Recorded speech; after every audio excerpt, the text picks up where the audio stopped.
Right.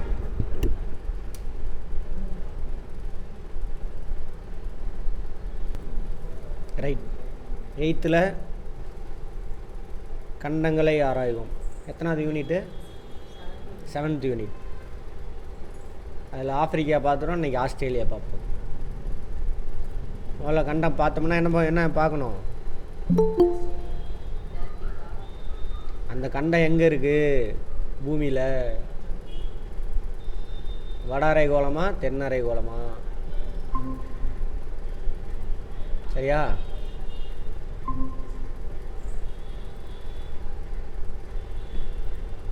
எந்த லேட்டிடியூடில் இருக்குது? அச்சக்கோட்டில். அதை வச்சு என்ன கண்டுபிடிக்கலாம்? அங்கே என்ன கிளைமேட்டுன்னு முன்னாடியே என்ன பண்ணிடலாம், நம்ம கண்டுபிடிச்சிடலாம். இந்த ஆஸ்திரேலியா. ஓகேவா?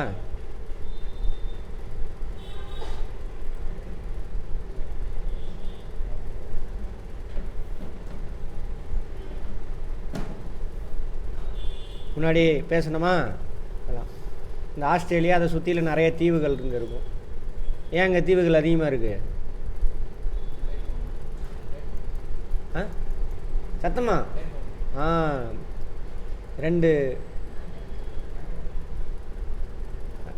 பிளேட்ஸ் ஜாயிண்ட் ஆகக்கூடிய இடம். நம்மளதும் இந்தியாவும் இந்தோ ஆஸ்திரேலியன் பிளேட்டுன்னு சொல்லுவாங்க. இந்தியாவோட ஆஸ்திரேலியா இந்தியாலாம் சேர்ந்தது ஒரு பிளேட்டு.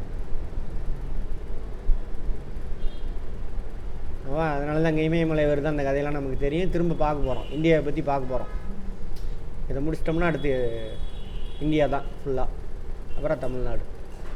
சரி, இப்போ பாருங்கள். தென் அரைக்கோளத்தில் இருக்குது. முன்னாடியே பதில் சொல்லிட்டீங்க. சதர்ன் ஹெமிஸ்பியரில்.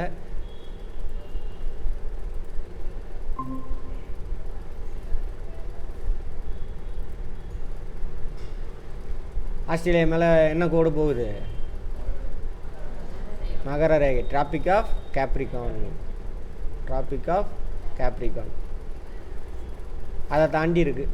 இப்போ சொல்லுங்க பாப்பா, இங்கே என்ன கிளைமேட் இருக்கும்? இதுக்கு கீழே இது துணை அயன மண்டலம். அப்போ கட்டாயம் இந்த இடத்துல என்ன இருக்கும்? பாலைவனம், வெப்ப பாலைவனம். இங்கே வந்துட்டிங்கன்னா டெம்பரேட் ரீஜன். கொஞ்சம் ஆர்டிக் ஒட்டி இருக்குது. அப்போ இங்கெல்லாம் பயங்கர குளிராக இருக்குது. இதுதான் நியூசிலாந்து. நியூசிலாந்து ஆர்டிக் ஒட்டி இருக்கா? இங்கே இருக்கும். இந்த ஆர்டிக் சர்க்கிள் இங்கே வரும்.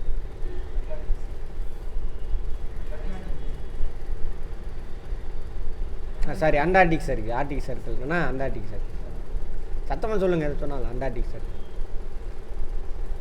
ரைட். இந்த ஆஸ்திரேலியா இங்கே உள்ள தீவுகள்லாம் ஒன்றா சேர்த்து ஓசியானியா அப்படிம்பாங்க. பார்த்தோமா முன்னாடியே? ஓசியானியா. ரைட். இங்கே பாலைவனம். இங்கே கொஞ்சம் மெடிட்ரேனியன் கிளைமேட் இருக்கும். பாலைவனத்தை ஒட்டி என்ன கரண்ட் போகும்? குளிர் நீராட்டம் இங்கே அப்படி போகும். அடுத்து இங்கே தான் இந்த கிரேட் பேரியர் ரீஃப் சொன்னோம்ல, உலகிலே மிகப்பெரிய பவளப்பாறை திட்டு. இதை பற்றி நியூஸில் வந்துக்கிட்டே இருக்குது இப்போ கரண்ட் அஃபேரில்.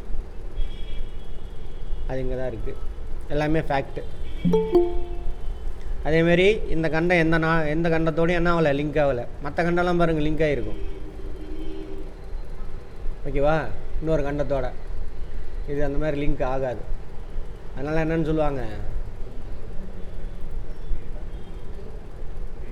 தீவுக்கண்டம் அப்படிம்பாங்க.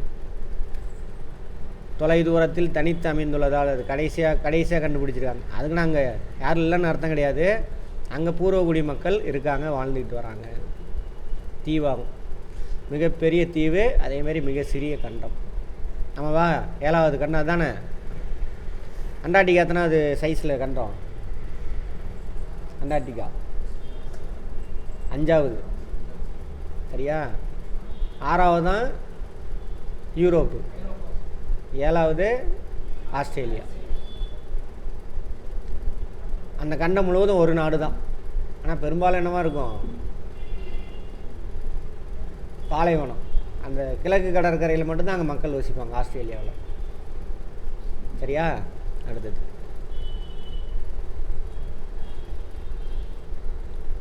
தனித்துவமான வேறு எந்த கண்டத்துலையும் இல்லாத மாதிரி தாவரங்கள், விலங்குலாம் இருக்கும். எக்ஸாம்பிள் பார்த்தீங்கன்னு வச்சு கங்காரிலாம் இருக்குல்ல, கங்காரி மாதிரியான விலங்குகள் இதெல்லாம் அங்கே மட்டும் தான் இருக்குது, வேறு எந்த கண்டத்துலேயும் இருக்குது. இப்போ சிங்கம் எடுத்திங்கன்னா ஆப்பிரிக்காவிலையும் இருக்குது, நம்ம ஆசியாவிலையும் இருக்குது. புலி அங்கேயும் இருக்கும், நம்மகிட்டையும் இருக்கும், சிறுத்தை இருக்கும். அந்த மாதிரி இல்லாமல் வித்தியாசமான விலங்குகள் எங்கே? ஆஸ்திரேலியா.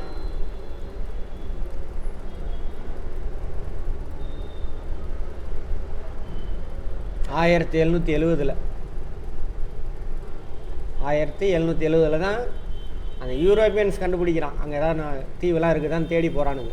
ஏதாவது லேண்ட் இருக்குமா, அங்கே போய் ஏதாவது கொள்ளையடிக்க முடியுமா அப்படின்னு தேடுறானுங்க. சரியா? அப்படி இந்தியாவுக்கு வழி கண்டுபிடிக்கும் பொழுது தான் எதை கண்டுபிடிச்சானுங்க? அமெரிக்கா. எத்தனாம் நூற்றாண்டு? 15ஆம் நூற்றாண்டு. இது எத்தனாம் நூற்றாண்டு? 18ஆம் நூற்றாண்டு. அங்கே போய் அங்கே பூர்வகுடி மக்கள் இருக்காங்க, அவங்கள இவன் கண்ட்ரோல் கொண்டு வந்து ஆட்சி செய்கிறானுங்க. இப்போ கூட நியூசிலாந்தில் பார்த்துருப்பீங்க. நியூசிலாந்தில் அந்த பூர்வகுடி மக்களுக்கு இதில் ஏதோ மசோதா கொண்டு வந்தாங்க. ஃபேமஸ் ஆச்சா இல்லையா? பூர்வகுடி மக்கள் அதை எதிர்த்து பண்ண பண்ணுறாங்க, போராடுறாங்க. இவங்களாம் போய் குடியேறினவனுங்க இங்கேருந்து. யூரோப்பியன்ஸ் தான் எல்லோரும்.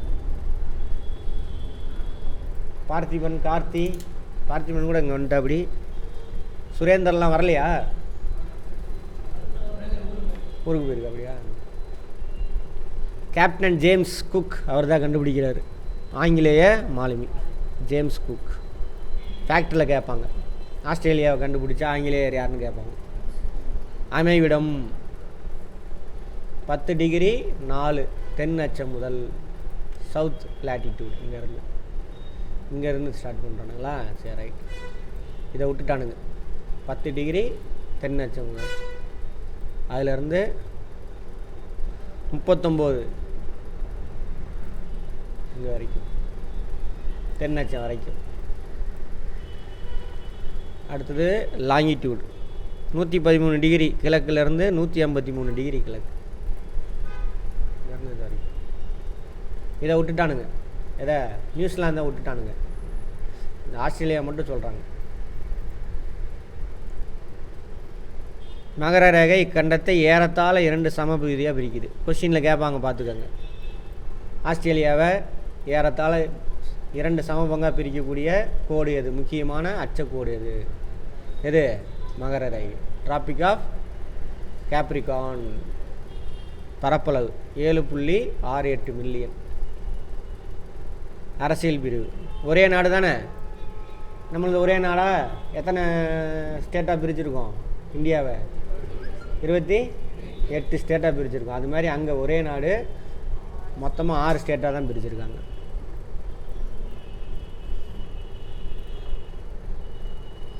இந்த 6 1 2 3 4 5 6.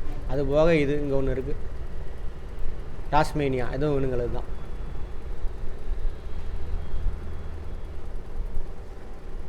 நியூ சவுத் வேல்ஸ், குயின்ஸ்லாந்து, தெற்கு ஆஸ்திரேலியா, டாஸ்மேனியா, விக்டோரியா, மேற்கு ஆஸ்திரேலியா.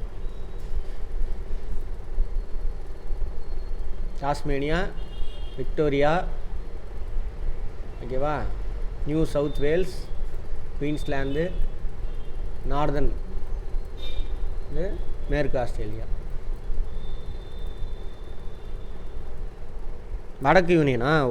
வடக்கு யூனியன் பிரதேசம். இதை யூனியன் பிரதேசமாக வச்சுக்கிட்டான். வடக்க இதை யூனியன் பிரதேசம்னா இப்போ நம்ம நாட்டில் இருக்குல்ல, பாண்டிச்சேரி, இதுக்கெலாம் பாண்டிச்சேரி, தாதரா நாகர் ஹவேலி, டையூ டாமன், சண்டிகர், அதுக்கெலாம் ஒன்றிய அரசாங்கம் தான் முழு கட்டுப்பாடு. அது மாதிரி சட்டப்பேரவைலாம் கிடையாது. இங்கெல்லாம் தனித்தனியாக சட்டப்பேரவை இருக்கும். இதுக்கு மட்டும் இவனை இங்கேருந்து பார்லிமெண்ட்லேருந்து சட்டம் போட்டுக்குவாங்க. கான்பெரா யூனியன் பிரதேசங்களாகவும் உள்ளது. அதேமாதிரி ஆஸ்திரேலியாவுடைய தலைநகர் கான்பெரா. நோட் பண்ணிக்கோங்க, யூனியன் பிரதேசம், தலைநகர பிரதேசம். கேன்பரா அங்கே ஒன்று போட்டிருக்கு, அங்கே ஒரு ஸ்பெல்லிங் போட்டிருக்கோம். ரைட். பாருங்க, நம்ம நாட்டை நீங்கள் புரிஞ்சுக்கலாம். அதிலேருந்து இங்கேயே நம்ம குழு கொடுக்குறானுங்க. ஒவ்வொரு மாநிலமும் தனித்தனியான அரசியலமைப்பு சட்டங்களை கொண்டுள்ளன. அமெரிக்கா மாதிரி. ஃபெடரல் கவர்மெண்ட்னா அப்படி தானே இருக்கணும். அப்படி தான் இருந்தது ஜம்மு காஷ்மீருக்கு. அதையும் பிடிச்சி கெடுத்து விட்டானுங்க. அது மாதிரி தான் எல்லா மாநிலத்துக்கும் கேட்குறாங்க, தனித்தனியாக அரசியலமைப்பு சட்டம் வச்சுக்கணும், நம்மலாம் ஒன்றா சேர்ந்து யூனியனாக இருப்போம். அதான் யூனியன் ஆஃப் ஸ்டேட்ஸு. அங்கே அப்படி தான் இருக்குது. பக்காவான ஃபெடரல் கவர்மெண்ட் இது. ஆஸ்திரேலியாவின் தலைநகரம் கான்பெரா. முக்கியமான நகரங்கள் சிட்னி, அதுபோக பிரிஸ்பேன், அடிலைடு, இதெல்லாம் அவ்வளோ விஷயம் இல்லை, இதை நோட் பண்ணிக்கோங்க. மெல்பர்ன், பெர்த்து, டார்வின், இதெல்லாம். அப்படியே அப்பா 8222 தீவில் கொண்டு இருக்காமா சுற்றியும். ரோட்னஸ் தீவு, மேக்னட்டிக் தீவு, அதில் முக்கியமான சும்மா காது மட்டும் கேட்டுக்கோங்க, சும்மா காதில்.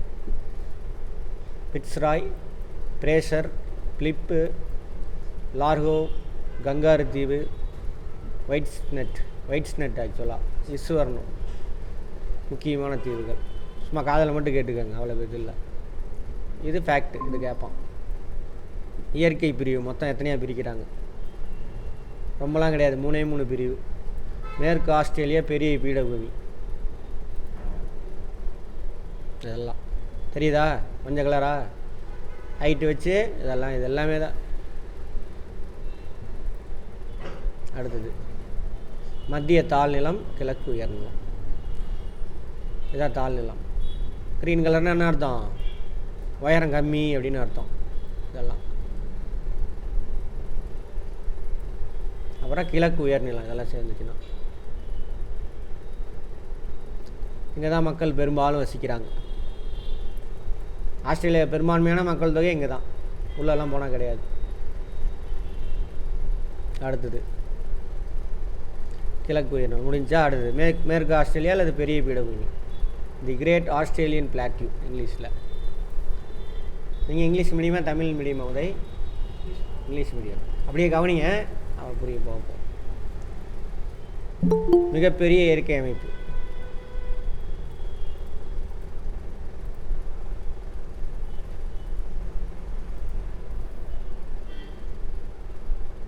அதான பெரிய பகுதி, மேப்பை பார்த்தா தெரியும். ஆஸ்திரேலியாவில் பெரிய பகுதி அதுதான். 1/3 பகுதி இருக்குது. அது தேவையில்ல, 2.7 மில்லியன் ஆமாம்.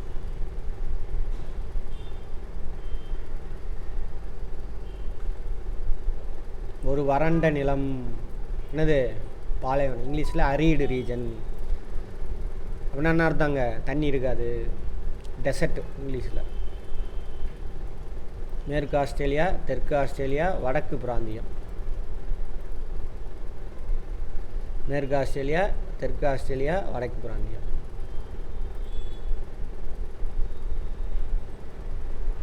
மணல் மற்றும் பாறைகளால் ஆனது. நம்ம தானே பாலைவனம்னா எப்படி இருக்கும்? ஒரு பாட்டில் மணலாக இருக்கும், இன்னொரு பாட்டில் எப்படி இருக்கும்? மலையாக இருக்கும். பாறைகள், அந்த பாறையில் அரிச்சது தான் ஒரு இடத்துல கொண்டு போய் மணலை கொட்டி வச்சுருக்கோம். சரியா? மணலாக தான் இருக்கணும்னு அவசியம் இல்லை. தண்ணி இல்லைன்னா அது பாலைவனம். இந்த மாதிரி பாறையாக இருக்கும் ஒரு பாட்டில், இன்னொரு பாட்டில் மணலாக இருக்கும். ராஜஸ்தானே போனீங்கன்னாலும் வெஸ்ட் ராஜஸ்தான் தான் பாலைவனமாக இதாக இருக்கும், மணலாக இருக்கும். ஈஸ்ட் ராஜஸ்தான்லாம் பாறையாக இருக்கும், மலை குன்று எல்லாம் வச்சது. அடுத்தது மிகப்பெரிய ஒற்றை சிற்ப பாறை, அயர்ஸ் பாறை. இந்த பாருங்க, காற்று அடித்து எல்லாத்தையும் அரித்து இந்த ஒரு மொட்டை மலை மட்டும் நிற்கிது. அப்படி உலகத்திலே பெருசு. இதுக்கு பேர் உள்ளூர் பாறை. கேட்பாங்க எந்த கட்டத்தில் இருக்குது? உலகத்தின் மிகப்பெரிய ஒற்றை சிற்ப பாறை, இங்கிலீஷில் அயர்ஸ் ராக் அல்லது உள்ளூர். அந்த அவங்க நாட்டு மொழியில் உள்ளூர் எந்த இருக்குது அப்படின்னு கேட்பாங்க. அப்படியேப்பா கடல் மட்டத்திலேருந்து பயங்கரமான ஐட்டம். எப்படின்னா நம்ம ஏற்காடு பாதி அளவுக்கு இருக்கும் இந்த பாறை, பார்த்துக்கோங்க.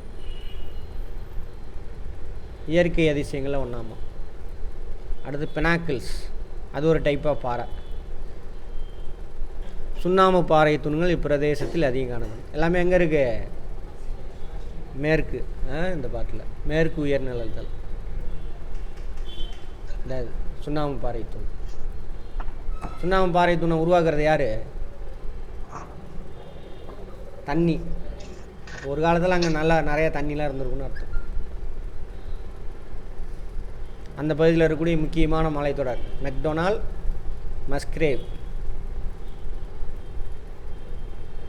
சமவெளி இருக்குது, இதுங்க மரம் இருக்காது. நல்லார்பார் சமவெளி, பாலைவனம் தான் நல்லார்பார் இந்த ஏரியா. க்ரீன் கலரில் இருந்தால் என்னது? சமவெளின்னு அர்த்தம். பசுமையாக இருக்குன்னு அர்த்தமா? இல்லை. கடல் மட்டத்திலேருந்து ஒரு 300 மீட்டர் ஹைட் வரைக்கும் இருக்கிறத க்ரீன் கலரில் போட்டிருப்பாங்க. அந்த கிளாஸ்லாம் அட்டன் பண்ணாதவங்கள அப்போ ரிசியாக பார்த்துட்டு வாங்க. இது இங்கே வரும்பொழுது அப்போ தான் புரியும். அடுத்தது தெற்கு பகுதியில் விக்டோரியா பாலைவனம், பெரிய விக்டோரியா பாலைவனம். ஆனால் இது பீடபூமி, உயரமாக இருக்குது.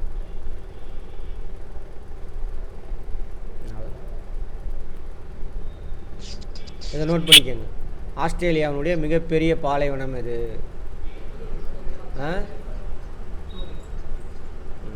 விக்டோரியா இதான் பெருசாமா இருக்கிறதுல.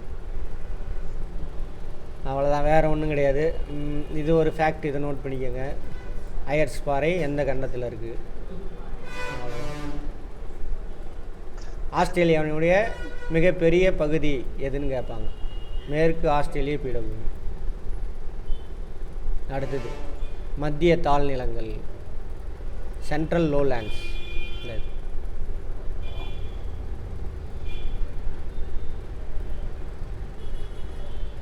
கான்பெட்டாரியா வளைகுடாவிலிருந்து தெற்கே இந்திய பெருங்கடலால் நீண்டுள்ளது. ஆஸ்திரேலியாவில் இந்திய பெருங்கடலா? ஆமாம், இதெல்லாம் இந்திய பெருங்கடல் தான். மேப்பை பாருங்கள் ஃபுல்லாகவே. இந்த பார்ட் இதுதான் தென் பெருங்கடல்னு சொல்லுவாங்க. சதர்ன் ஓசன், இது இந்திய பெருங்கடல் தான். ஓகேவா? எங்கள் வடக்கில் கார்பெண்டேரியா வளைகுடா, கல்ஃபு இது இருக்குல்ல, இது அதிலிருந்து தெற்கில் இந்திய பெருங்கடல் வரைக்கும்.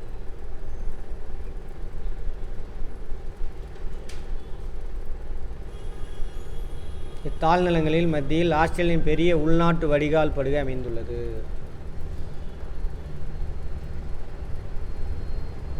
உள்நாட்டு வடிகால் படுகை. Inland drainage system. கடலில் போய் கலக்காது தண்ணி. கடலில் போய் கலக்காமல் ஆற்றோட மலையில் உருவாகக்கூடிய யார் எங்கே போய் கலக்கணும்? கடலில் தானே போய் கலக்கும். அங்கே போய் கலக்காமல் நடுவில் ஏதாவது ஏரி இருக்கும், அதில் போய் கலக்கும். ஓகேவா? இது மாதிரி நம்ம இந்தியாவிலும் இருக்குது. குஜராத்தில் Rann of Kutch,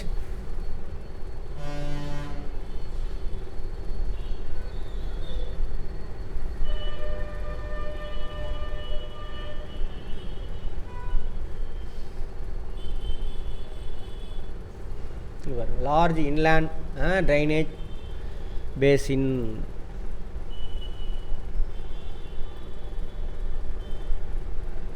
inland drainage basin அது பேர் என்ன?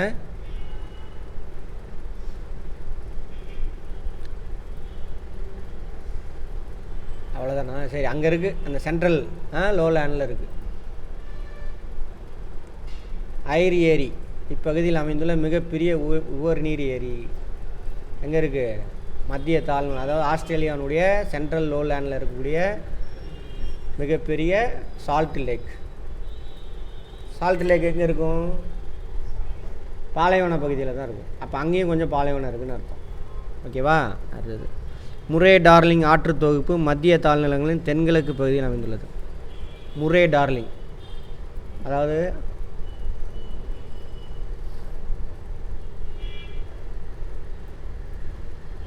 ஆஸ்திரேலியாவில் மிகப்பெரிய உவர் ஏரி எதுன்னு கேட்பாங்க. ஓகேவா? ஒன்று அதை நோட் பண்ணிக்கோங்க. அடுத்து முரே டார்லிங் ஆற்று தொகுப்பு மத்திய தாழ்நிலம் தென்கிழக்கு பகுதி. முரே இந்த இருக்கா, தென்கிழக்கு பகுதி. இது ஆஸ்திரேலியாவுடைய தென்கிழக்கு. இங்கேருந்து உருவாகி அது போய் எங்கே கலக்கும்? அடுத்தது அயர்ஸ் ஏரி. இது பாலைவனம் பக்கம் தானே, உப்பு. ஆஸ்திரேலியாவுடைய மிகப்பெரிய சால்ட் லேக். அடுத்து பெரிய ஆர்டிசான் படுகை மத்திய தாழ்நிலங்களின் தென்பகுதியில் அமைந்துள்ளது. கிரேட் ஆர்டிசான் அக்குஃபயர் அப்படிம்பாங்க இங்கிலீஷில். ஆர்டிசான் அக்குஃபயர் பார்த்தோமா இந்த டைம் முன்னாடி பார்த்துருக்கோமே, யார் ஞாபகம் வச்சுருக்கீங்க பார்ப்போம். அக்குஃபயர், ஆர்டிசான் நீர்கோள் படுகை அப்படிவாங்க. விருத்தாச்சலம் பக்கம் கூட சொல்லியிருப்பேன். எப்போ பார்த்தாலும் என்ன போர் போட்டிங்கன்னா தண்ணி வந்துக்கிட்டே இருக்கும். 24 ஹவர்ஸ் தண்ணி கிடைக்கும். என்னென்னா ஹார்ட் ராக்குக்கு கீழே போயிடும் தண்ணி, சுற்றிலும் ஏரியாவில் உயரமாக இருக்கும். அங்கே பெய்யக்கூடிய மழையில் அங்கே போயிடும், அந்த இடத்துல போய் உட்காந்துக்கும், தண்ணி இருந்துக்கிட்டே இருக்கும்.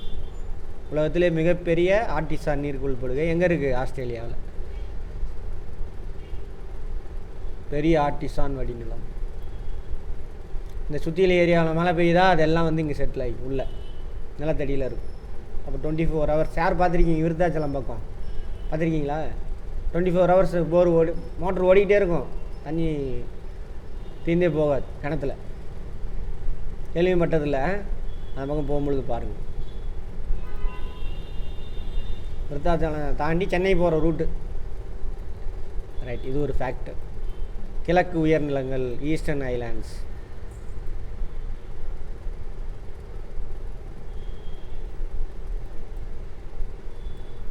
கிழக்கு உயர்நிலம் இங்கேருந்து யாருக்கு முனையிலேருந்து இது வரைக்கும், டாஸ்மானியா வரைக்கும் தெரியுதா? மவுண்டைன் மாதிரி. இந்த கிழக்கு கடற்கரை இந்த ஏரியாவில் தான் மக்கள் அதிகமாக வசிக்கிறாங்க.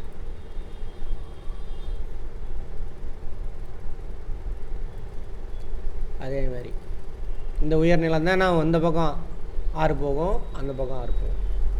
இப்போ நம்ம நாட்டில் நம்ம ஊரில் என்ன எதை சொல்லலாம்? வாட்டர் டிவைடு அப்படிம்பாங்க. மேற்கு தொடர்ச்சி மலை அன்றைக்கே பார்த்துருப்போம். இதெல்லாம் வாட்டர் டிவைட். இங்கே பெய்கிற மழை இந்த பக்கம் போய் கிழக்கில் கிடக்கும், அதேமாதிரி இது இந்த பக்கம் போய் கிடக்கும். அப்போ மேற்கு தொடர்ச்சி மலை தான் என்னது? நம்ம இந்தியாவில், தென்னிந்தியாவில் வாட்டர் டிவைடு வந்து மேற்கு தொடர்ச்சி மலை. அது மாதிரி இது இங்கேருந்து கிழக்கில் நோக்கி ஆறுகள் போகும், அந்த பக்கம் மேற்கு நோக்கி ஆறுகள். அதான் சொல்கிறோம், அதை தான் சொல்கிறாங்க அங்கே. உயர்நிலங்கள் எது? ஈஸ்டர்ன் ஐலாண்டு, கிழக்கு உயர்நிலங்கள். மேற்கு மற்றும் கிழக்கு நோக்கி பாயும் ஆறுகளை பிரிப்பதால் பெரும் பிரிப்பு மலைத்தொடர், கிரேட் டிவைடிங் ரேஞ்ச். உலகத்திலே சொல்லலாம் பெரும் பிரிப்பு மலைத்தொடர். உலகத்திலே பெரும் பிரிப்பு மலைத்தொடர் எங்கே இருக்குதுன்னு கேட்பாங்க. ஆஸ்திரேலியா. ஆல்ப்ஸ் மவுண்டைன் இதுக்கு முன்னாடி எங்கே பார்த்தோம்? யூரோப்பில். அது மாதிரி இங்கே ஒரு ஆல்ப்ஸ் மவுண்டைன் இருக்குது. இதுதான் இங்கே ஆஸ்திரேலியாவில் உயரமானது. அங்கே இருக்கக்கூடிய உயரமான சிகரம். அப்போ ஆஸ்திரேலியாவில் உயரமான சிகரம் இது கோசியஸ்கோ, மவுண்ட் கோசியஸ்கோ. எம்டின்னு போட்டிருந்தாங்கன்னா மவுண்ட்டுன்னு அர்த்தம்.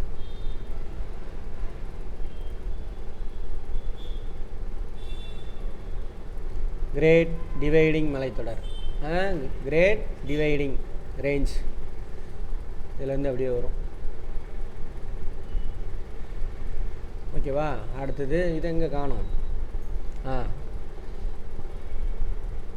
மவுண்ட் யோசியஸ்கோ இங்கே இருக்க ஆல்ப்ஸ். இந்த ஏரியாவில் உள்ள மலைத்தொடர் என்னென்னு சொல்கிறாங்க? ஆல்ப்ஸ் மலை, ஆஸ்திரேலியன் ஆல்ப்ஸ் மவுண்டைன். ஆஸ்திரேலியா தான் உயரமானது.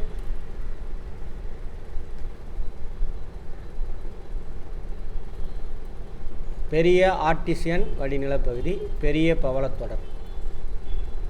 கடலுக்குள்ளே இருக்கா பவளப்பாறைகள் தான். இது அழிஞ்சிட்டு வருதுன்றாங்க. இது அழிக்கிறதுல முக்கியமான ஃபேக்ட் எதுன்னு பார்த்தோம்?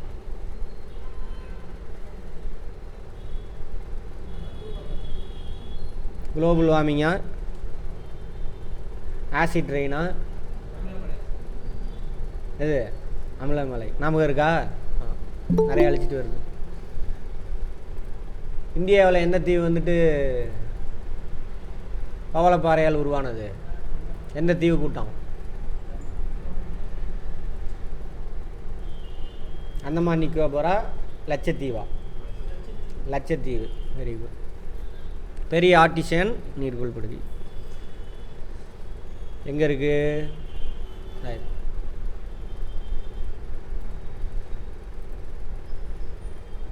புவியினுள் இருந்து வேகமாக வெளியேறும் நீரூற்றுகள்.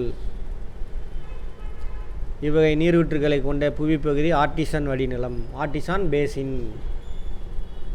ஆஸ்திரேலியாவில் உள்ள பெரிய ஆர்டிசான் படுகை உலகின் மிகப்பெரிய மற்றும் ஆழமான படுகை. உலகத்திலே பெருசு தான் அந்த ஆர்டிசான். மலைத்தொடருக்கு மேற்கே அமைந்துள்ளது. முன்னாடி பார்த்தாச்சு இந்த மலைத்தொடர், அதுக்கு மேற்கில் இருக்குது. அதேமாரி இந்த பக்கம் பார்த்திங்கன்னா என்னது பிளாட்டியூஸ் ஹைலாண்ட்ஸ். அங்கே இங்கே மழை பெய்யாத, மோஸ்ட்லி இங்கே தான் மழை பெய்யும். அதுங்க வந்து குயின்ஸ்லாந்தின் சில பகுதிகள் மற்றும் சவுத் வேல்ஸ், தெற்கு ஆஸ்திரேலியா, வடக்கு யூனியன் பிரதேசம் அரை வறண்ட பகுதி, அதாவது எரிடு செமி எரிடு. 1.7 அடி. அப்பா, உலகத்தில் பயங்கர பெருசு. ஃபுல்லாகவே இது எல்லாமே புல் இருக்குது இங்கேருந்து இப்படி ஃபுல்லாக. கர்சர் தெரியுதுல்ல? கர்சர் தெரியுதா?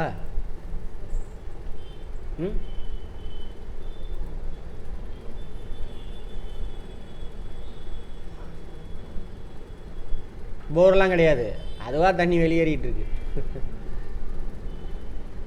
குயின்ஸ்லாந்தில் இருக்கிறோம். அடுத்தது பெரிய பவளத்திட்டு தொடர், கிரேட் பேரியர் ரீஃப்.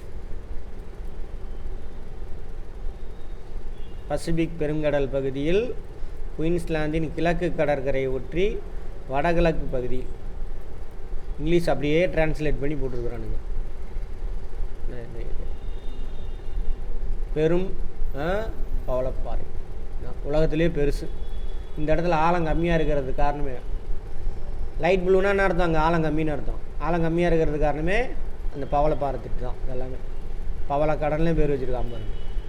இதெல்லாம் உலகத்திலே பெருசு இதுதான். ஆழம் கம்மியாக இருந்தால் அங்கே மீன் வளம் அதிகமாக இருக்கும். சிறிய பவள நுண்ணுயிர்களால், கரையாம்புத்து தான் அது, வேறு ஒன்றுமே கிடையாது. 2300 நீளமாம். உலகின் இயற்கை அதிசயங்களில் ஒன்று. அங்கே போய் பார்த்தீங்கன்னா அப்படி தான் இருக்கும். உள்ளே பார்த்தீங்கன்னா அப்படி தான் இருக்கும். அது உள்ளே வாழ்ந்துக்கிட்டு இருக்கும். இந்த மேலே இருக்கிறதெல்லாம் மற்ற உயிரினம், பாசி கீசெலாம் இருக்குல்ல, அது வீடு கட்டிக்கிங்க. எல்லாம் வடிகால் அமைப்பு, ட்ரைனேஜ் சிஸ்டம்.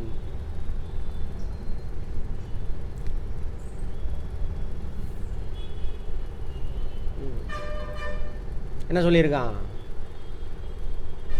இந்நாட்டு வெப்பம் மிகுந்து வறண்டு காணப்படுவதால் நீர் ஆவியாதல் அதிகமானதுனால தான் ஆச்சு வெப்பம் மிகுந்து வறண்டு காணப்படுது. ஏன் அங்கே வெப்பம் அதிகமாக இருக்குது சொல்லுங்க பார்ப்போம்.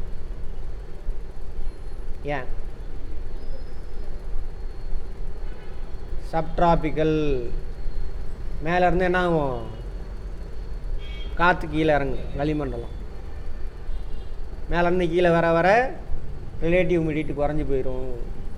அப்போ அங்கே உள்ள ஈரப்பதத்தெல்லாம் எடுத்துகிட்டு இந்த பக்கம் ஒரு காற்று போயிடும், அந்த பக்கம் ஒன்று போயிடும். நிலத்திலேருந்து காற்று வெளியில் போகுதா, அப்போ நிலத்தில் உள்ள ஈரப்பதத்தெல்லாம் எடுத்துகிட்டு போயிடும். இப்போ இந்தியாவோட கிளைமேட் வாட்ச் பண்ணுறீங்களா? வட இந்தியாலாம் எப்படி இருக்குது? பயங்கர குளிரா? என்ன மாதம் இது? டிசம்பர் தேதி என்ன? 16. அப்போ சூரிய ஒளி செங்குத்து எங்கே விழுகும்? இந்த ஏரியாவில் இங்கே தான் விழுகும். 21 கரெக்டாக மகர ரேகை. ரீகால் பண்ணணும். நியூஸ் பார்த்துட்டு, சும்மா நியூஸ் பார்த்துட்டு போகக்கூடாது. கற்றுக்கிட்டதை அங்கே அப்ளை பண்ணுங்கள் தயவு செஞ்சு. ஓகே. அப்போ என்ன ஆகும்? வளிமண்டலம் போயிடும். அப்போ இது ட்ரை. So subtropical region. அப்போ என்ன ஆகுது? க்ளவுடு ஃபார்ம் ஆகாது. மேலேருந்து கீழே வளிமண்டலம் ஆகுதா, க்ளவுடு ஃபார்ம் ஆகாது, மழையே பெய்யாது. அப்போ சூரிய ஒளி என்ன ஆவாங்க? எப்பயுமே மேகமே இருக்காது. அப்போ வெயில் டெய்லி அதிகமாகிட்டே இருக்கும். இன்றைக்கே நமக்கு ஜில்லுன்னு இருக்குது. மழை பெஞ்சதுனாலையா? மழை பெஞ்சா என்ன ஆகும்? அடுத்த நாள் ஹீட் அதிகம்தான் ஆகணும். மழை பெஞ்சு அடுத்த நாள் க்ளவுடு இருந்தால் தான் என்ன ஆகாது? வெப்பம் இருக்காது. இன்றைக்கி ஜில்லுன்னு இருக்கிறது காரணம் என்ன? சூரிய ஒளி உள்ளே வரல. அதே இந்த மாதிரி ஆஸ்திரேலியா சப்ட்ராபிக்கல் ரீஜன் எல்லாத்துலேயும் என்ன வருஷம் ஃபுல்லாக மேகமே இருக்காது. அப்போ எப்படி இருக்கும்? வெயில் மண்டையை பழக்கம். அப்போ ஈரப்பதத்தெல்லாம் எடுத்துகிட்டு கடலுக்கு போயிடுவாங்க. அதனால தான் என்னது? பாலைவனம். அது ஒரு லைனில் சொல்லியிருக்கிறான். நான் எதுவும் எக்ஸ்ட்ராலாம் சொல்லலை. 8வது புக்கில் இருக்கிறத நம்ம முன்னாடி கற்றுக்கிட்டதை எக்ஸ்பிளைன் பண்ணுறேன். இங்கே இருக்குது. இதனால் குறைந்த நீரே ஆறுகளின் மூலம் கடலில் கலக்கிறது. முர்ரே மற்றும் அதனுடைய துணை ஆறுகள் ஆஸ்திரேலியாவின் முக்கிய ஆறுகளாகும். ஆஸ்திரேலியாவுடைய முக்கிய ஆறு எது? முரே.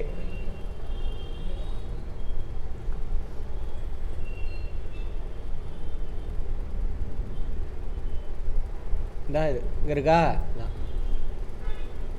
அதோடைய துணையாறுகள். இதெல்லாம் பெரிய ரிவர் பேசின்னா இதுதான். இங்கேருந்து ஃபார்ம் ஆகி போகுது அப்படியாப்பா. அது இல்லாமல் அந்த பக்கம் ஒன்று இருக்குது. அடுத்தது மத்திய தாழ் நிலங்களில் உட்பகுதியில் அமைந்துள்ளது. தாழ் நிலம் தானே, எல்லாம் தாழ் நிலம்.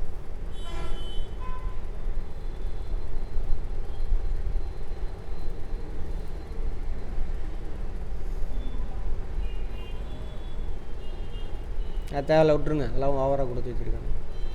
முர்ரே நதி ஆஸ்திரேலியாவின் மிக நீளமான நதியாகும். இது ஆஸ்திரேலியாவின் ஆல்ப்ஸ் மலைத்தொடரிலிருந்து இந்திய பெருங்கடல் வரை, இப்போ பார்த்தோம்ல அந்த ஏரியா தான் இந்த ஆல்ப்ஸ். முர்ரே இந்திய பெருங்கடல் அங்கே போய் கலக்குது. ஆஸ்திரேலியாவினுடைய மிகப்பெரிய நீளமான நதி எதுன்னு கேட்டால் முர்ரே. உலகத்தில் நீளமான நதி எது?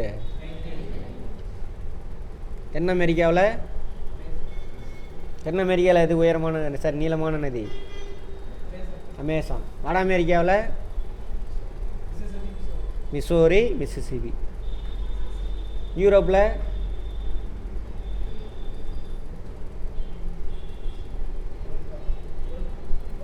ஓல்காவா, எல்பா?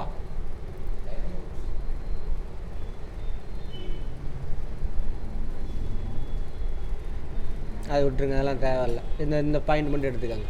முர்ரே வந்து நீளமான நதி ஆஸ்திரேலியா. அடுத்து காலநிலை, கிளைமேட் தான் நம்ம முன்னாடி பேசியாச்சு. லேட்டிடியூடை வச்சே கண்டுபிடிச்சிடலாம். பாலைவனம் கிழக்கில் வந்து பருவமழை பெய்யும், அங்கே தான், அதனால தான் அங்கே மக்கள் தொகை அதிகம். ஓகேவா?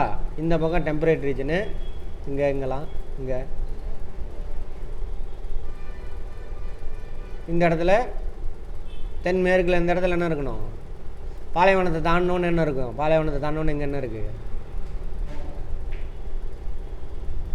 ஆன்சர் அங்கேயே இருக்குது. அதுக்கு தான் இதை வச்சு காமிக்கிறேன். பாலைவனத்தை தாண்டோன்னு அடுத்து என்ன கிளைமேட் இருக்கும்?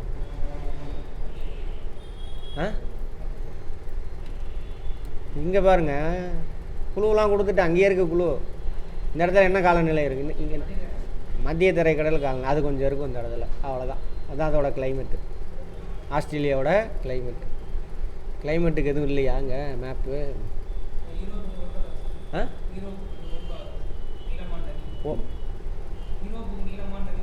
ஓல்காவா? சரி. ஆஸ்திரேலியா உலகின் 2வது பெரிய மிக வறண்ட நிலப்பரப்பை கொண்டுள்ளது. முதல் மிகப்பெரிய வறண்ட நிலப்பரப்பு எது?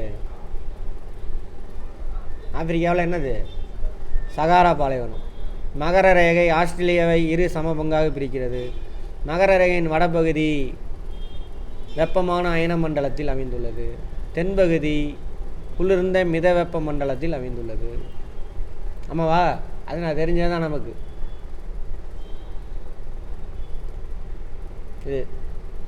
இது வெப்பமண்டலத்துக்குள்ளே வந்து இருந்தாலும் வறண்டது. இங்கே போயிட்டானா குளிர் வந்துடும். அதுதான் சொல்கிறான் நமக்கு. நீங்கள் தெரிஞ்சது, நம்ம படித்தது தான், தெரிஞ்சதை தான் அங்கே கொடுத்துருக்கோம். வடக்கு கடலோர பகுதி பருவக்காற்று காலநிலையை கொண்டுள்ளதால் இப்பகுதி கோடையில் அதிக மழைப்பொழிவை பெறுகிறது. வடக்கு பகுதி எந்த பாட்டு? இங்கே முன்னாடி பார்த்தோம்ல, இங்கேருந்து வீசும் காற்று. கோடை காலம் இப்போ அங்கே மழைப்பொழிவு நிறையா இருக்கும். நியூஸ்லலாம் வரும் பாருங்கள். இந்த ஏரியாவில் கடலோர பகுதி அதான் அங்கே போட்டிருக்கு. கிழக்கு அடுத்தது ஆஸ்திரேலியாவின் கிழக்கு கடற்கரை பகுதிகள் தென்கிழக்கு வியாபார காற்றினும் அதிகமாக, அதே பேசுனது தான் சொல்கிறோம். வியாபார காற்றா ட்ரேடு வின்னு பார்த்துருக்கோம். இங்கேருந்து சப்ட்ராபிக்கல் ஹை ப்ரெஷர்லேருந்து ஈக்குவேட்டரியல் லோ ப்ரெஷர் நோக்கி நான் வீசும். அதான் சொல்கிறோம் வியாபார காற்று. அடுத்தது வறண்ட வெப்ப பாலைவன காலநிலை மத்திய தாழ்நிலங்களிலிருந்து மேற்கு கடற்கரை வரை நிலவுகிறது. மத்திய தாழ்நிலம் பார்த்தோமா, இங்கேருந்து அப்படியே ஃபுல்லாகவே பாலைவனம் தான். ஃபுல்லாகவே ஆண்டு சராசரி 25 சென்டிமீட்டர் கீழே போனால் தான் அது பாலைவனம் வருஷத்துக்கு. சரியா? ஆமாம். ஆஸ்திரேலியாவின் தெற்கு முனையில் அமைந்துள்ள பெர்த் அடிலைடு பகுதி ஒட்டியுள்ள பிரதேசங்களில் மத்திய தரைக்கடல் நிலை காணப்படுகிறது. பெர்த் அடிலைட் பகுதி. இங்கே இங்கே மத்திய தரை காடுகள். பாலைவனத்தை தாண்டினோன்னு என்ன வரணும்? மத்திய தரை காடுகள் தான். அது எல்லா கிளாஸும் முடிச்சிருந்தீங்கன்னா நல்லாயிருக்கும். மேலை காற்றுகள்னால் ஆண்டு முழுவதும் டாஸ்மேனிய தீவு மழைப்பொழிவு பெறுகிறது. மேலை காற்றுனா என்னது? வெஸ்டர்லி. இங்கே ஆண்டு முழுவதும் மழைப்பொழிவு இருக்கும். அதுக்கு தகுந்த மாதிரி என்ன இருக்கும் அங்கே? தாவரங்கள் எல்லாமே. தாவரங்கள் மற்றும் விலங்கினங்கள். தொடர்ந்து முடிச்சிடுறேன், பிரேக் வேண்டாம். ஒரு அரை வறண்ட செமி எரிடு கிளைமேட். நம்ம தானே பெரும்பாலும் என்ன இருக்குது? ட்ரையாக தான் இருக்குது. தாவர வகைகள் மரங்கள் அற்ற பரவலான புதர் மற்றும் சிறு செடிகள் காணப்படுகிறது. அதிக மழைப்பொழிவு இருந்தால் தான் என்ன இருக்கும்? உயரமான மரங்கள் இருக்கும். மழைப்பொழிவு கம்மியாக என்ன ஆயிரும்? புல்வெளி இருக்கும், அங்கங்கே மரம் இருக்கும். மரம் எப்படி இருக்கும்? குட்டை குட்டையாக இருக்கும். ஏன்? சாப்பாடு இல்லை. சாப்பாடு எது? தண்ணி தானே முக்கியமான சாப்பாடு. ஒரு பறவை நிலை கண்ணோடுதுன்னா என்னது எப்படி சொல்லுவாங்க? என்னது பேர்ட் வியூன்னு சொல்லுவாங்களா? Bird view. அதை அப்படியே டிரான்ஸ்லேட் போட்டிருக்காங்க. மிகவும் சாதாரண அமைப்பு பெற்றுள்ளதை புரிந்து கொள்ளலாம். தாவர அமைப்பு ரொம்ப நம்மளது மாதிரிலாம் என்ன இல்லை, இந்தியா மாதிரி. இப்போ நம்ம தமிழ்நாடு எடுத்திங்கன்னா மேற்கு தொடர்ச்சி மலைலாம் பசுமை மரக்காடு, ஊசியில காடு இருக்கும். அப்புறம் வந்தீங்கன்னா பசுமை மரக்காடு. அப்புறம் அப்படியே வந்தோம்னாக்கா முட்புதர் காடுகள் இருக்கும், இலையுதிர் காடு இருக்கும், முட்புதர் காடு. அப்புறம் தூத்துக்குடி, ராமநாதபுரம் இங்கெல்லாம் போனீங்கன்னா என்ன இருக்கும்? பாலைவனம், அரை பாலைவனம் தான் அதெல்லாம். தூத்துக்குடி, ராமநாதபுரம்லாம் அரை பாலைவனம் காலங்கள். இப்படி பாருங்கள், சின்ன ஏரியாவில் அவ்வளோ வெரைட்டி ஆஃப் தாவரங்கள் இருக்குது. அங்கே அப்படி இல்லை அப்படின்றாங்க. ஸ்டேட்மெண்ட்டில் கேட்பான் அதெல்லாம். ஆஸ்திரேலியாவில் உள்ள தாவரங்களும் மரங்களும் வறண்ட நிலைக்கு ஏற்றவாறு நீரின்றி நீண்ட காலம் வாழக்கூடியவை. நீரின்றி அப்போ எப்படி இருக்கும்? தாவரங்கள் குட்டையாக இருக்கும். வேறு எப்படி இருக்கும்? ரொம்ப நீளம் போகும். இலையெல்லாம் என்னவா மாறி? இலை தண்டெல்லாம் முள் தசைப்பற்றுள்ள பகுதியாக மாறி தண்ணியை சேமித்து வைக்கிறது. அது மேலே என்ன பூசி இருக்கும்? மெழுகு பூசி இருக்கும். ஏன்னா எவாப்போ டிரான்ஸ்பிரன்ஸன் நடக்கக்கூடாது. சரியா? நீர் இழப்பு நடக்கக்கூடாது. அதுக்காக பயாலஜியில் பார்த்துருப்போம், பார்க்காதவங்க பார்ப்போம், எல்லாமே தெரிஞ்சுக்குவீங்க. இவ்வளோலாம் இருக்கா அப்படின்னு கவனிச்சிட்டே வாங்க. ஆனால் கேள்வி கேட்டுகிட்டே வரணும். ஐயோ இது கூட நமக்கு தெரிலன்னு நினச்சிங்கன்னா கஷ்டம். இவ்வளோ இருக்கா, தெரிஞ்சுக்கலாம் அப்படின்னு கேளுங்க.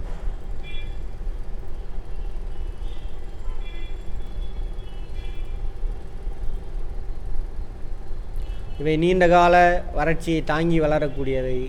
ஆஸ்திரேலியாவின் மேற்கு பகுதியில் அதிகம் காணப்படக்கூடிய இந்த வருங்க இந்த மாதிரிலாம் இருக்கும் மரம்லாம். இதெல்லாம் நம்ம இங்கேலாம் இருக்கவே இருக்காது. பிளாட்டிபஸ்ஸு, குக்குப்பாரா, இது ஒரு விதமானதுங்க. இது ஆடு மெரினோ செம்மறி ஆடா. அந்த இந்த இது இருக்கு இல்லையா, குளிர் பிரதேசம் தள்ளி சவுத்தில் என்ன கீழே போனோம்னா கங்காரு வேறு எந்த கண்டத்துலேயுமே கிடையாது. கோலாகாரடி அதே மாதிரி. யூக்கலிப்டஸ் மரம் வறட்சியில் தான் இருக்கும். அதோட வேர்கள்லாம் ரொம்ப தூரத்துக்கு போகும் சொல்லுவாங்க கிராமத்தில். அது எந்தளவுக்கு உண்மைன்னு தெரில. பக்கத்து தோட்டத்துக்காரன் அழிக்கணும் அப்படின்னாக்கா உன் தோட்டம் ஃபுல்லான ஒன்று யூக்கலிப்டஸ் மரத்தை வைங்க, தேயிலை மரத்தை போட்டினா அதில் அந்த கிணத்துல தண்ணி இல்லாமல் போயிருன்னு சொல்லுவானுங்க. ஆனால் அது சயின்டிஃபிக்காக என்னன்னு தெரில எனக்கு. தைல மரம் அதான் யூக்கலிப்டஸ்னால் தைல மரம் தான். அந்த ஊட்டிலலாம் போய் பார்த்தீங்கன்னா அந்த பக்கம் ஊட்டியிலேருந்து கேரளாவுக்கு இறங்கணும், போகிற வழி ஃபுல்லாக இந்த மரத்தை தான் போட்டிருப்பானுங்க. பிரிட்டிஷ்காரன் கொண்டு வந்து போட்டது அது. அங்கே உள்ள மரத்தெலாம் அழிச்சு. யூக்கலிப்டஸ், அக்கேசியா,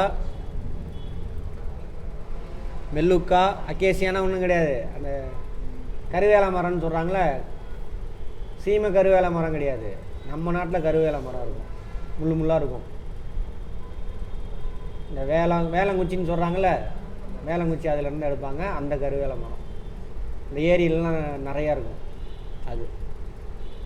அப்புறம் மெலுக்கானா சதுப்பு நில காடாமல் நோட் பண்ணிங்க. மார்ஷிலேண்ட் சேரு சகதியமாக இருக்கும், அங்கே மரம் வளரும். என்ன படம் பேரெறிவாளனில் வருதில்ல, சண்டை நடக்குதுல்ல, கிளைமேக்ஸு, நல்லா சதுப்பு நிலம். ஓகே, அவ்வளோதான் இருக்குது, வேறு எந்த மரமும் இல்லை. இங்கே பாருங்கள், நோட் பண்ணிக்கிங்க, முக்கியமானது. யூனிக் இதெல்லாம் ஆஸ்திரேலியாவுக்கே உள்ள யூனிக்.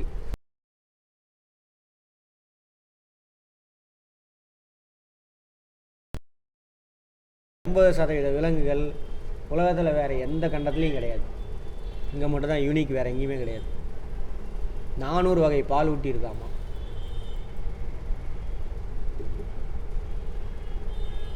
நூற்றி 140 வகையில் வயிற்றில் பை. கங்காரு பார்த்துருக்கோம்ல,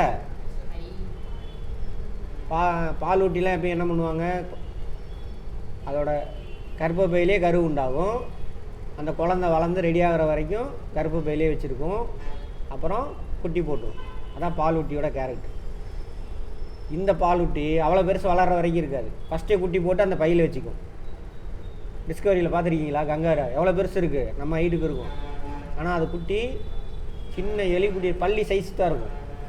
பள்ளி சின்ன குட்டி பள்ளி பார்த்துருக்கீங்களா? அந்த சைஸ் இருக்கும்பொழுது அது குட்டி போட்டு அந்த வயிற்றில் பையில் வச்சுக்கும். அங்கே பால் குடிச்சு வளர்ந்துக்கிட்டே வரும்.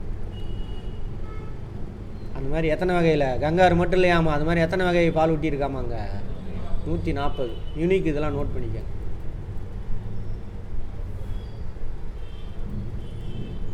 ஆஸ்திரேலியாவுடைய தேசிய விலங்கு கங்காரு. கோலா, பிளாட்டிபஸ்ஸு, வாலபி, டிங்கோ ஆஸ்திரேலியாவின் முக்கிய விலங்குகளாம். பறவைகள் கூக்காபாரா, ஈமு.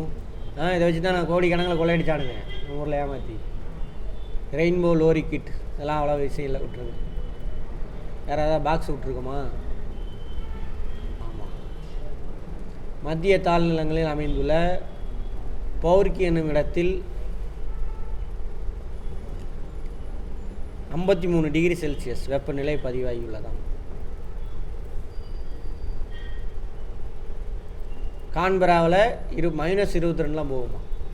ஏன் அப்படின்னு பாருங்கள். கான்பரா எங்கே இருக்குது? இந்த இடத்துல வரும் தானே இருக்குது. என்ன காரணம்?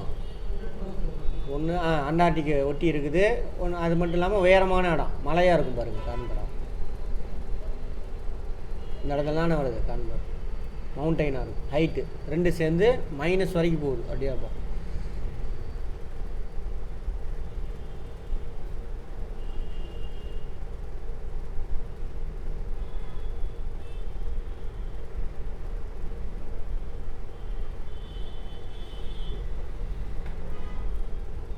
இதே தாழ்நிலம் இல்லையா, அங்கே +53 வரைக்கும் ரெக்கார்ட் ஆகிருக்கான். அதை விட்டுருங்க. அப்புறம் செம்மறியாட்டு பண்ணைகளில் பணிபுரியும் மக்களை ஜாகரூஸ் அப்படின்னு சொல்கிறாங்க. கேட்பாங்க, நோட் பண்ணிக்கோங்க.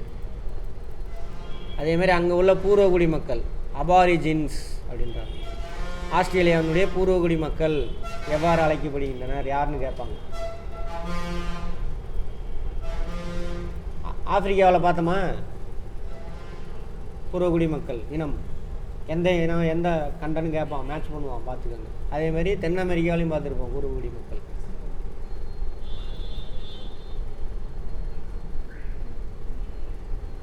பொருளாதார நடவடிக்கை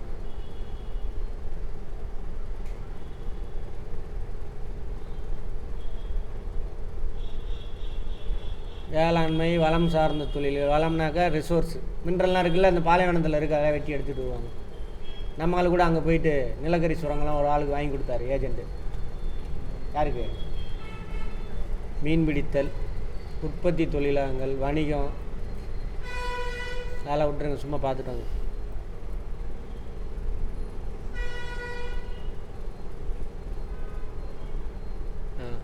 டாஸ்மேனியா தீவு, அதுக்கு பேர் ஆப்பிள் தீவு என்ன அழைக்கப்படுது.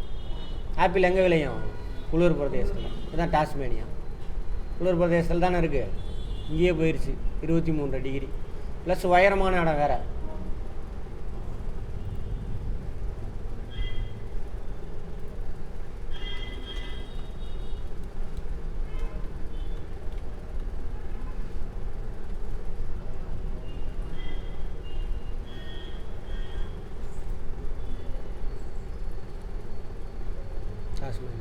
உயரமான இடம் வேறு.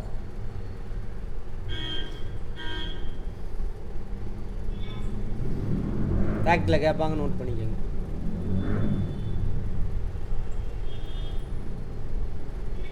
நெல், புகையிலை, பருத்தி போன்றவை டாஸ்மானியாவின் வடக்கு பகுதியில் போடுறாங்களாமா.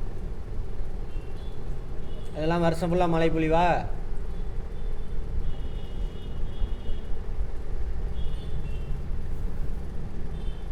வெப்பம் மிகுந்த பகுதிகளில் வேளாண்மையுடன் செம்மறி ஆடு வளர்க்குறாங்க. அது எப்படி வெப்பம் மிகுந்த பகுதியில் செம்மறி ஆடு இருக்கும்? வெப்பம் மிகுந்த பகுதியில் செம்மறி ஆட்டுக்கு முடி அதிகமாக இருக்குது, குளிர்லேருந்து பாதுகாத்துக்க. வெப்பமான பகுதியில் எதுக்கு செம்மறி ஆடு எப்படி வளர்க்க முடியும்?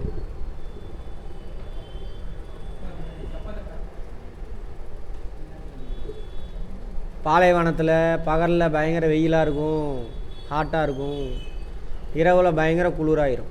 அப்படியே அதான அந்த எக்ஸ்ட்ரீம் கிளைமேட் அப்படிம்பாங்க, கண்டக்கால நிலைன்னு சொல்லுவாங்க.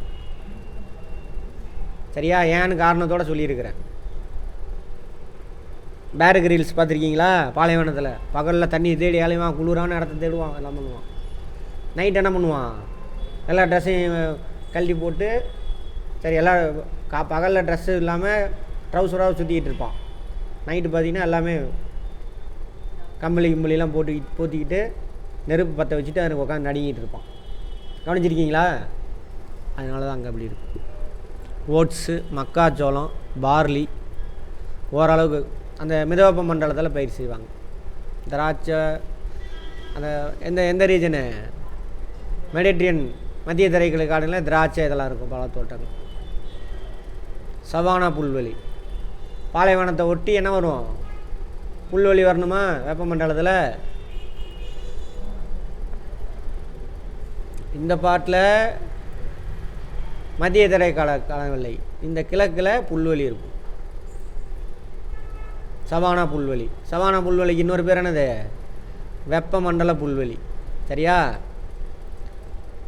அதே மாதிரி மிதவெப்ப மண்டல புல்வெளி. சவானா புல்வெளி வேறு, மிதவெப்ப மண்டல புல்வெளி வேறு. மிதவெப்ப மண்டல புல்வெளி இந்த ஏரியாவில் வந்துடும், இங்கெல்லாம்.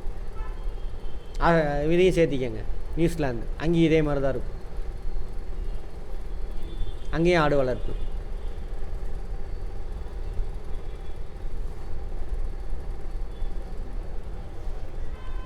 அடுத்தது பால் உற்பத்திக்கான கால்நடை பண்ணை. அங்கே மாதிரியே மிதவெப்ப மண்டல புல்வெளியில் யூரோப்பில், வட அமெரிக்காவில், தென் அமெரிக்காவில் பார்த்தோம் இல்லையா, மிதவெப்ப மண்டல புல்வெளி அங்கே நடக்குது. ஜெர்சி, இல்லவுரா, அயர்ஷயர் இதெல்லாம் அங்கே உள்ள மாட்டு வகையான தேவையில்லை, விட்டுருங்க. மீன் பிடித்தல் ஒரு முக்கியமான பொருளாதாரம். ஏன்னா கடல் சுற்றியில் இருக்குல்ல, மீன் பிடிக்கிறது தான் முக்கியமானதாக இருக்கும் அந்த கடற்கரையெல்லாம். காடுகள் சார்ந்த பொருளாதார நடவடிக்கை கம்மி. ஏன்னா காடு இல்லையே, காடு இருந்தால் தானே.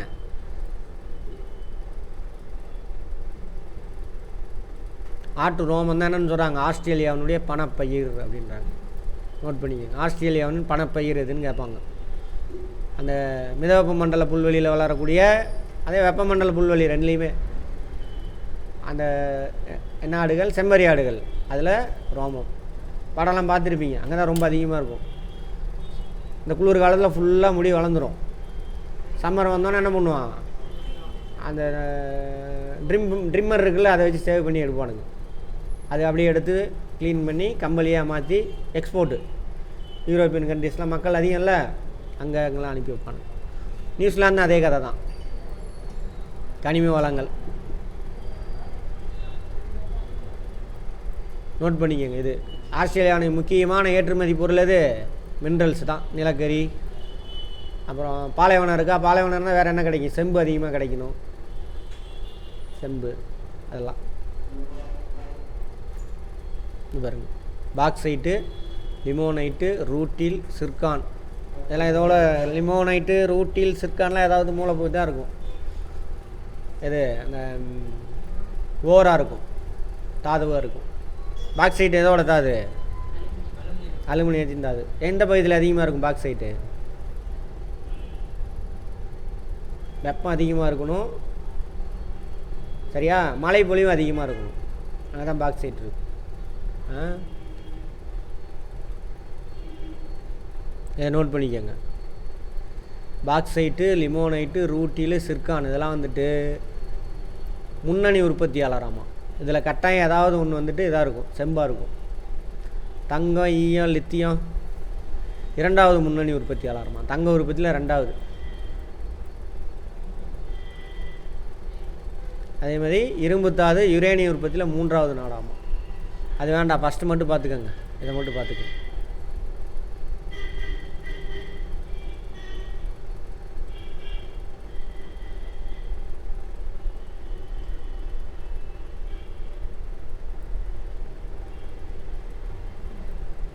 அதே மாதிரி இரும்புத்தாது அங்கே நிலக்கரி வந்துட்டு அதிகமாக கிடைக்குது அங்கே, நிலக்கரி வயல்கள்.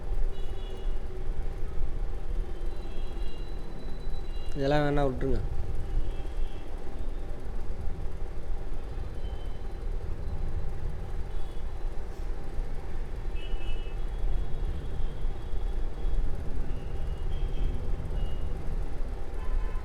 அதெல்லாம் விட்டுருங்க. தொழிலகங்கள்,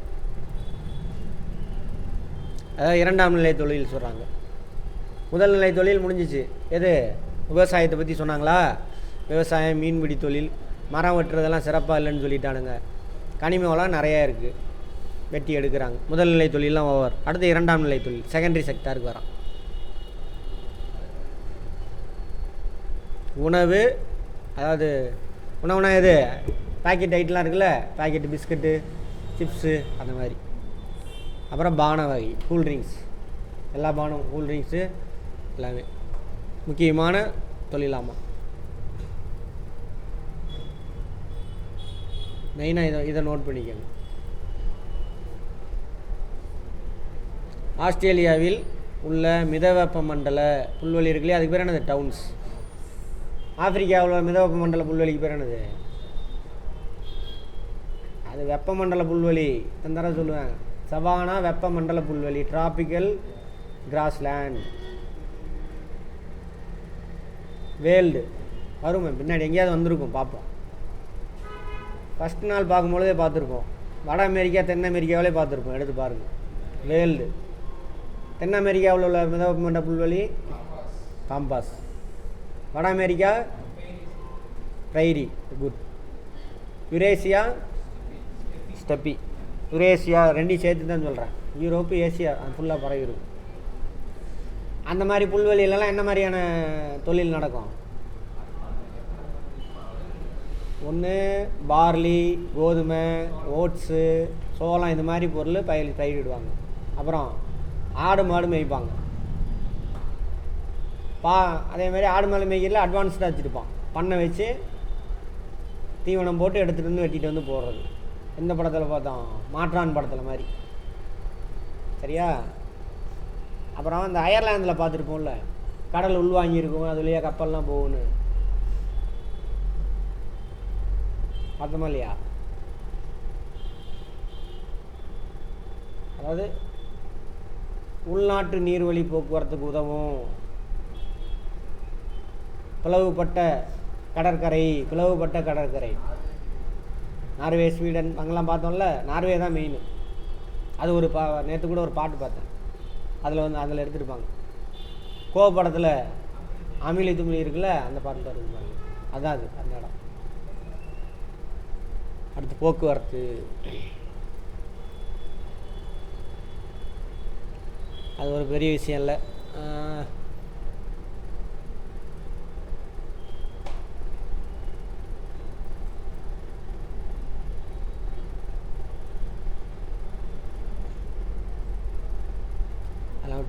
மக்கள் தொகை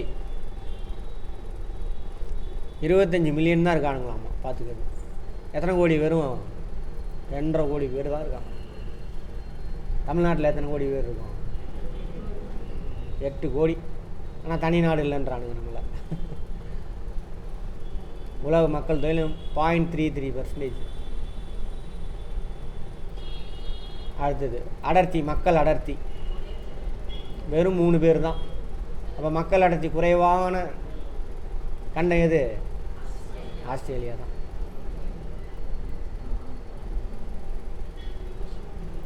அப்படியே மாதிரி இங்கே பாருங்கள், 85% மக்கள் நகர்ப்புறத்தில் இருக்காங்களாம். 85%.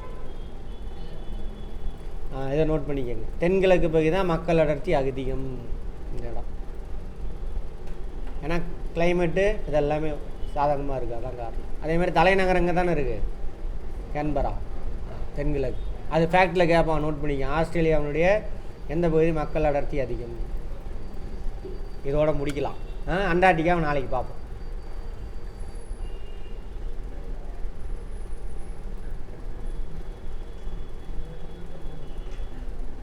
டென் 30க்கெலாம் வந்துடுங்க நாளைக்கு.